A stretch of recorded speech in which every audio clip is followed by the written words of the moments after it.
we try to keep the content compelling. We don't want it to be a college lecture on physics to put people to sleep, but we don't want to sensationalize it either, if that makes any sense.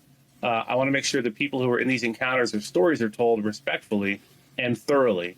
And I think part of the reason it works with me as the host is that I spent like 30 years plus or minus in law enforcement, interviewing a lot of people who've just been in a pretty serious run-in with someone, maybe with a bad guy, or interviewing bad guys who were just in an interviewing bad guys who've been in a run-in with maybe a good person who's defended themselves successfully.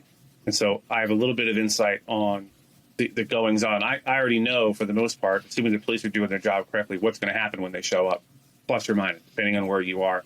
I talked to a guy named Marty the other day.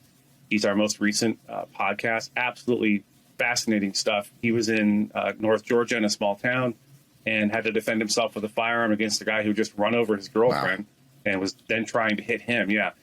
And, you know, we touched on one thing I thought was really important. I think a lot of folks don't think about. I think you think if I'm in Georgia, if I'm in South Carolina, Arizona, Texas, and I have to use a firearm to defend myself, well, I'm in friendly territory. You know what I mean? I'm in a blue state or whatever, or a pro-gun, pro-Second Amendment state, so I should be okay. Maybe, maybe not.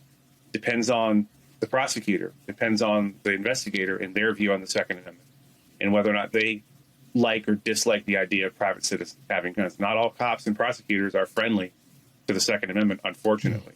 So, yeah, that was just one of the many, many stories we've had so far that was interesting. And then I think the nuance is really what catches my attention. Things like different states, potentially different laws, different outcomes.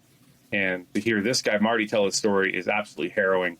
But he made it out, shot the guy, threw a windshield in the neck, and of course the guy lived, because of course he did.